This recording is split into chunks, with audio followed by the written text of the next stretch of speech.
नमस्कार साथियों, Pandey classes Prayagraj YouTube channel पर आप सभी लोगों का स्वागत है। और ये होने वाला है बेटा जेनेटिक्स का last lecture. Chromosomal theory of inheritance पर हम लोग चर्चा करेंगे sir. Chromosomal theory of inheritance में आप लोग ध्यान रखना बच्चा कि जो आपका यहाँ ध्यान देना बेटा, जो आपका जो है मेंडल साहब है, मेंडल साहब जो है क्या किए थे कि 1856 में एक्सपेरिमेंट को स्टार्ट किए थे और अपना एक्सपेरिमेंट बेटा 1863 में ये जो है क्या किए, कंप्लीट कर लिए थे। तो मेंडल साहब ये जो है अपना एक्सपेरिमेंट प्रपोज किए थे कब, जो है अपना जो है 1856 में। अगली बात बेटा 1865 में, कुछ बीच में कुछ टाइम लग गया। 1865 में मेंडल साहब क्या करते हैं, अपने एक्सपेरिमेंट को पब्लिश करते हैं बेटा, ठीक है ना, अपने एक्सपेरिमेंट को पब्लिश करते हैं। जबकि जो है 1900 तक जो है हमारा जो मेंडल साहब हमारे जो थे वो अपने एक्सपेरिमेंट को जो पब्लिश किया था, वो जो है जो एक्सपेरिमेंट है बेटा, वो जो है 1900 तक जो है क्या रहा, रिमेन्स अनरिकॉग्नाइज्ड, मींस जो है किसी के नॉलेज में नहीं था, ठीक है ना, किसी के नॉलेज में नहीं था। अब ये कह रहे हैं कि जो है इसके कई रीजन थे। इसको जो है डार्क पीरियड ऑफ जेनेटिक्स कहते हैं, डार्क पीरियड ऑफ जेनेटिक्स। इसके बीच में मिनरल्स मतलब जो है जो जेनेटिक्स का स्टार्ट हुआ, जेनेटिक्स स्टार्ट हुआ वो रियलिटी में जो है आपका 1900 में स्टार्ट हुआ था। तो ये जो है कई रीजन थे। पहला रीजन क्या था कि उस टाइम पर कम्युनिकेशन नहीं था, उस टाइम पर कम्युनिकेशन नहीं था, जिसके रीजन से मेंडल साहब का एक्सपेरिमेंट जो है सभी लोगों के तक जो है बहुत ज्यादा लोगों तक नहीं पहुंच पाया। अगली बात, आज जो है अगर मेंडल साहब आज एक्सपेरिमेंट अपना करते तो हम लोग ट्विटर, इंस्टाग्राम, फेसबुक तुरंत जो है वायरल कर देते मेंडल साहब को।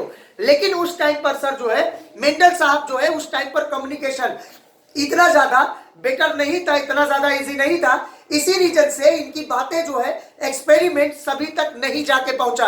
अगली बात ध्यान रखना सर, जीन का केमिकल या जो है प्लेस मींस जो है जो इनका एक्सपेरिमेंट करने का जो बेस था वो जो है आपका मेंडल साहब ने अपने बेस मींस एक्सपेरिमेंट के बेस को, माने इनका आधार जो था वो जो है था जीन या फैक्टर, उसके केमिकल नेचर या प्लेस के बारे में इन्होंने नहीं बता पाया था। उसका रीजन समझिए, क्यों ब्लेंडिंग इनहेरिटेंस कहता था कि जो जीन होता है वो लिक्विड फॉर्म में होता है, आपस में मिक्सअप हो जाता है। लेकिन मेंडल साहब कहते हैं कि यूनिट ऑफ इनहेरिटेंस ये स्टेबल होता है।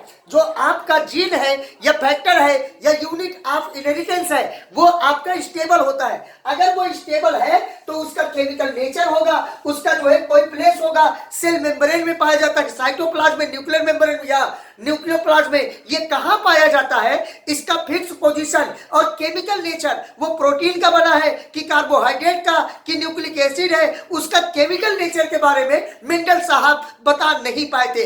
अगली बात बेटा, मेंडल साहब पहले साइंटिस्ट थे जिन्होंने बायोलॉजी में पहली बार जो है किसका यूज किया, मैथ का। तो ये जो है मुख्य कारण थे, चार रीजन थे।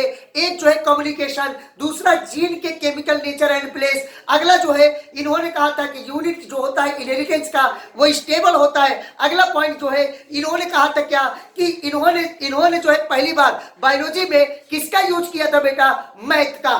क्लियर, इतनी बात क्लियर। आगे देखो तो बेटा पहला है कि केमिकल माने कम्युनिकेशन, दूसरा जीन के जो है केमिकल और जो है प्लेस के बारे में नहीं बता पाया। अगला यूज किया क्या जो है इन्होंने जो है किसके बारे में, मैथ के बारे में। अगला पॉइंट इन्होंने कहा था कि यूनिट ऑफ इनहेरिटेंस स्टेबल होता है। इतनी बात क्लियर भैया, चले आगे।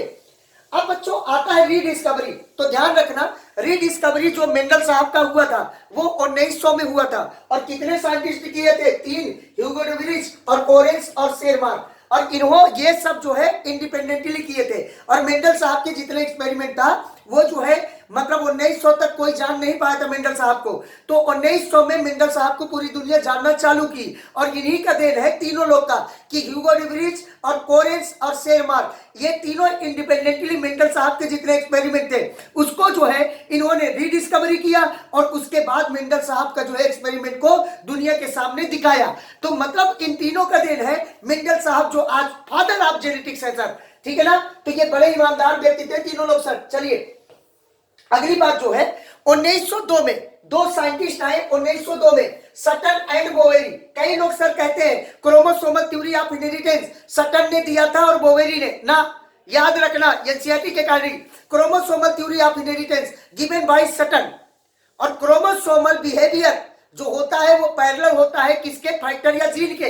ये कौन बताया था, वो बताया था सटन एंड बोवेरी, दोनों ने, ठीक है ना, ये बात ध्यान रखना। तो 1902 में सटन एंड बोवेरी दोनों साइंटिस्ट आए जिन्होंने बताया क्या बेटा कि क्रोमोसोम का जो बिहेवियर है, क्रोमोसोम का जो बिहेवियर है वो पैरेलल होता है एक दूसरे के, sorry, chromosome was parallel to the behaviour gene और फैक्टर, ठीक है ना। जो क्रोमोसोम होता है उसका जो बिहेवियर होता है वो पैरेलल होता है बेटा जीन या फैक्टर के। अगली बात समझो, हम लोग लेकिन जानते थे, मतलब इनके कहने का मतलब है कि जो जीन या फैक्टर है वो क्या है बताओ, क्रोमोसोम है। मीन्स जो है हम लोग लेकिन जानते हैं कि जो आपका बेसिक यूनिट होता है किसका, जो है इनहेरिटेंस का, वो कौन होता है बताओ, जीन होता है। बेसिक यूनिट जो होता है वो जीन है, लेकिन यहां पे कह रहे हैं कि जो आपका मेंडल साहब जिसे जीन या फैक्टर नहीं बता पाए थे, मतलब ये कहना चाहते हैं कि जीन उस टाइम टर्म नहीं आया था, मेंडल साहब जो है फैक्टर या जो है क्या कहते थे एलिमेंट उस टाइम पर मेंडल साहब जो है जेनेटिक जो यूनिट है मींस जो है जीन के बारे में आइडिया नहीं दे पाए थे। मेंडल साहब जो है कहते थे कि वो कोई फैक्टर है या एलिमेंट है, उसका केमिकल नेचर, उसका पोजीशन क्या है हमको आइडिया नहीं है। तो ये सटन एंड बोवेरी ये सिद्ध करना चाहते थे कि जो फैक्टर या एलिमेंट मेंडल साहब बात कर रहे हैं वो हकीकत में कौन है, क्रोमोसोम है। लेकिन आज हम लोगों को हकीकत पता है कि जो आपका इनहेरिटेंस का यूनिट है वो कौन है बताओ, gene part of DNA and या जो है पार्ट ऑफ क्रोमोसोम। तो मतलब देखो यहां पर समझिए, ये क्रोमोसोम है, ये डीएनए है, और डीएनए के पार्ट को हम लोग क्या कहते हैं, जीन। डीएनए के पार्ट को क्या कहते हैं, जीन। और यही डीएनए क्वाइल्ड हो जाए, यही क्वाइल्ड हो जाए तो क्या बना लेगा बताओ, क्रोमोसोम। मतलब डीएनए ही क्वाइल्ड होकर के क्रोमोसोम बनाएगा। तो बताइए सर, क्या जो है जीन हमारा डीएनए क्रोमोसोम में होगा कि नहीं होगा, होगा। मतलब जीन जो है क्रोमोसोम में पाया जाता है, तो क्रोमोसोम का जैसा बिहेवियर वैसे बिहेवियर किसका, जीन का, दोनों का सेम मिलेगा। समझ में आया, ये कॉन्सेप्ट था। आगे चलो। अब बच्चा यहां पर देखो एक टेबल दिया गया है, थोड़ा आप लोग एनसीईआरटी ओपन कर लेना, एनसीईआरटी ओपन, ठीक है ना, एनसीईआरटी ओपन कर लेना। थोड़ा जो है स्पष्ट दिखाई नहीं देगा, मुझे खूब पता है, लेकिन एनसीईआरटी का पेज जो है ये टेबल आप लोग ओपन कर ले और देखिए मेंडल साहब क्या कह रहे हैं। मेंडल साहब कह रहे हैं कि जो जीन है बेटा, जीन और जो क्रोमोसोम है ये दोनों जो है क्या पाए जाते हैं, ये दोनों के दोनों किसमें पाए जाते हैं बेटा, पेयर में, ठीक है ना। ये किसमें पाए जाते हैं बताओ, पेयर में। अगली बात समझो, segregation at times of gamete formation such that only one each pair of transmitted to a gametes, ठीक है ना। इसे आप लोग टेबल को पढ़ लेंगे, मतलब गैमीट बनने के समय एक गैमीट में केवल एक ही जाता है, और दोनों जो है सेग्रीगेट जो होते हैं वो एक दूसरे से इंडिपेंडेंटली ये दोनों क्या होते हैं, सेग्रीगेट होते हैं। मींस जो जीन का या फैक्टर या एलिमेंट का बिहेवियर है वो क्रोमोसोम के समान है या पैरेलल है। अब अगली बात सर, ये बात ध्यान रखिए सर, जो आपका क्रोमोसोमल थ्योरी ऑफ इनहेरिटेंस दिया था वो जो है कौन दिया था बताओ, सटन साहब ने दिया था। Chromosomal theory of inheritance given by Sutton, ये बात ध्यान रखना, ठीक है ना। अगली बात समझो, यहां पर एक टर्म आया बेटा, लिंकेज। यहां देखना, एक टर्म आया बेटा, लिंकेज, दिख रहा है ना, ये देखना, एक टर्म आया लिंकेज। और लिंकेज ध्यान रखना, linkage term coined bye Morgan साहब। ये किसके द्वारा जो है कॉइन किया गया था, मॉर्गन साहब। ये क्या है, फिजिकल एसोसिएशन बिटवीन जो है टू जीन, दो जीन के बीच में एक सिंगल क्रोमोसोम पर एक क्रोमोसोम है बेटा, एक क्रोमोसोम है, और उस क्रोमोसोम पर जो है जो आपका दो जीन है, दो जीन के बीच पर एक सिंगल क्रोमोसोम पर दो जीन के बीच में जो एसोसिएशन होता है उसी को हम लोग कहते हैं बेटा लिंकेज। बोलो क्या कहते हैं, लिंकेज। और लिंकेज जो टर्म है वो दिया था कौन बताओ, हमारे मॉर्गन साहब। और रिकॉम्बिनेशन ध्यान रखना, रिकॉम्बिनेशन टर्म भी कौन दिया था बताओ, मॉर्गन साहब। अगली बात कह रहे हैं क्या कि two gene present on two different chromosome. अगर जो है बेटा डिफरेंट डिफरेंट क्रोमोसोम पर अगर एक जीन जो है इस क्रोमोसोम पर है और एक जीन इस क्रोमोसोम पर, अगर जो है दो जीन है, ये एक जीन इस पर एक जीन इस पर, दोनों जीन अलग अलग क्रोमोसोम पर है तो उसमें लिंकेज देखने को नहीं मिलेगा। तो वही कह रहे हैं two gene present on two different chromosome do not show linkage, ये लिंकेज नहीं दिखाते हैं। ठीक है ना, क्लियर बेटा। आगे चलते हैं, अगली बात आ गया रिकॉम्बिनेशन। रिकॉम्बिनेशन होता क्या है? Formation of new non parental type, formation of new या non parental types of gamete, उसको हम लोग कहते हैं रिकॉम्बिनेशन। रिकॉम्बिनेशन कहते हैं बेटा। अगली बात समझो, यहां पर अगर distance between two gene on same chromosome decided the degree of linkage, जो लिंकेज का डिग्री है बेटा, जो लिंकेज का डिग्री है, कितना ज्यादा लिंकेज होगा वो जो है डिसाइड होता है डिस्टेंस बिटवीन टू जीन। वो भी ध्यान रखना सेम क्रोमोसोम पर डिसाइड होता है। सेम क्रोमोसोम पर ध्यान रखना, अगर दो जीन ज्यादा दूरी पे है, यहाँ पे और एक क्रोमोसोम ये मान लो एक क्रोमोसोम ये है और इसमें जो दोनों जीन है वो बेटा ये है और ये है, तो ये आप लोग देखो डायग्राम, यहां पर बेटा क्या है, दो जीन दूर है, माने दो जीन इसमें ज्यादा डिस्टेंस, इसमें जो है दो जीन के बीच में कम डिस्टेंस। तो बताओ ये आपका ए जीन, ये आपका बी जीन, और इसमें जो है एक्स जीन, इसमें वाई जीन, तो एक्स एंड वाई वाले जीन के बीच में लिंकेज ज्यादा होगा कि ए एंड बी वाले में। तो वही कह रहा है यहां पर सेंटेंस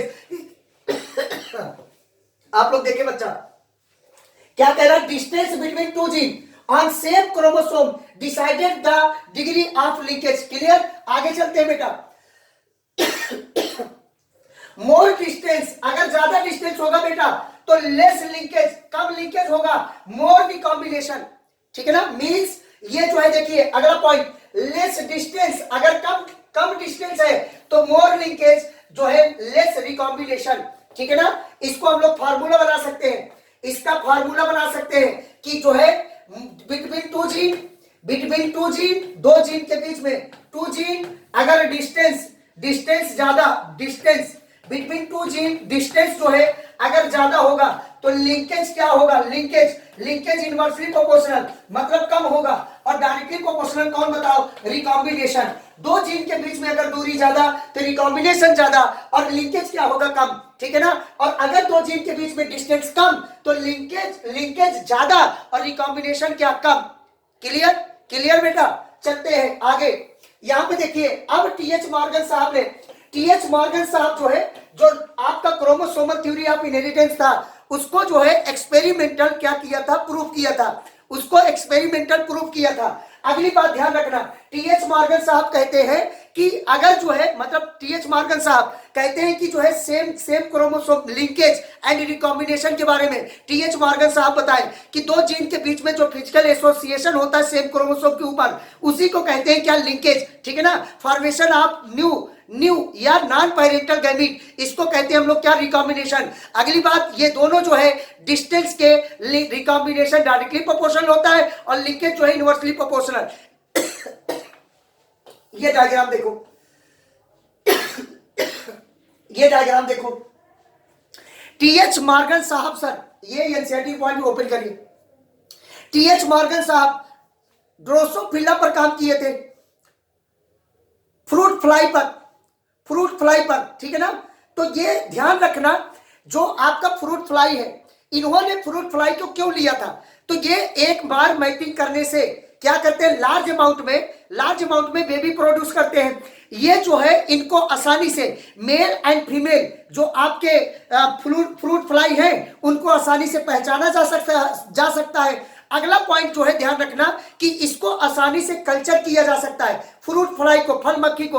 तभी ये जो है क्या लिए थे अपने एक्सपेरिमेंट में, फल मक्खी लिए थे। अगर माइक्रोस्कोप से देखा जाए तो इसका जो फल मक्खी है उसका जो है उसमें ग्रेड वेरिएशन देखने को मिलेगा। तो ये सब फीचर होने के रीजन से इन्होंने अपने एक्सपेरिमेंट में किसको यूज किया, फ्रूट फ्लाई को यूज किया। बेटा ध्यान रखना, जो फ्रूट फ्लाई है उसको आसानी से कल्चर किया जा सकता है लेबोरेटरी में, ठीक है ना। अरे भाई साहब, अगर हाथी ले ले, 50 हाथी और 50 फल मक्खी, दोनों को आसानी से किसको पालना ज्यादा आसान है सर? फल मक्खी। एक डब्बा जो है आधा किलो चीनी डाल के जो है फल मक्खी छोड़ दी, उसके बाद जो है पूरा पोर कर दो चारों तरफ से, आसानी से फल मक्खी कल्चर हो गया। और हाथी को कैसे 50 कल्चर करोगे भाई साहब एक डब्बे में? नहीं कर पाओगे, बड़ा सा फील्ड चाहिए, बड़ी मुश्किल होगी, इतना कौन खर्च उठाएगा। तो इसी रीजन से इन्होंने किसका यूज किया, आपका ड्रोसोफिला का, तो फल मक्खी का, ठीक है ना, फल मक्खी। यहां देखना, यहां पर बेटा ये जो है इन्होंने क्या दिखाया, यहां पर कुछ दिखाया ना है, ये वाई एंड जो है यहां पर क्या है डब्ल्यू, ये दो जीन के बीच में व्हाइट एंड येलो कलर का जो है दो जीन के बीच में सेम क्रोमोसोम पर है। पहली बात, दो जीन के बीच में डिस्टेंस कम है, और यहां पर डब्ल्यू एंड एम के बीच में डिस्टेंस ज्यादा, यहां पर डिस्टेंस ज्यादा, इस वाले डायग्राम में डिस्टेंस ज्यादा, ठीक है ना, और इसमें जो है डिस्टेंस कम। अगर इसमें डिस्टेंस कम तो बताओ भैया लिंकेज क्या होगा, ज्यादा, और लिंकेज अगर ज्यादा तो रिकॉम्बिनेशन क्या, कम। तो यहां पर देखिए जो पेरेंटल गैमीट बन रहा है वो 98.7 बन रहा है, और जो न्यू बन रहा है यहां पर 1.3 बन रहा है। क्लियर, यहां पे यही शो कर रहे हैं कि मतलब जो है दो जीन के बीच में डिस्टेंस कम है तो तभी जो है रिकॉम्बिनेशन कम बन रहा है, और पेरेंटल जो बन रहे हैं वो जो है ज्यादा बन रहे हैं। यहां पर दो जीन के बीच में उसके कंपैरिजन में डिस्टेंस ज्यादा, तो ये आपका रिकॉम्बिनेशन जो है 37.2 है, और जबकि जो है पेरेंटल जो है 62.8 है। बेटा थैंक यू, धन्यवाद। अब हम लोग मिलते हैं अगले लेक्चर में, और उसमें पढ़ाएंगे बेटा biomolecules and cell the unit of life. Thank you बेटा।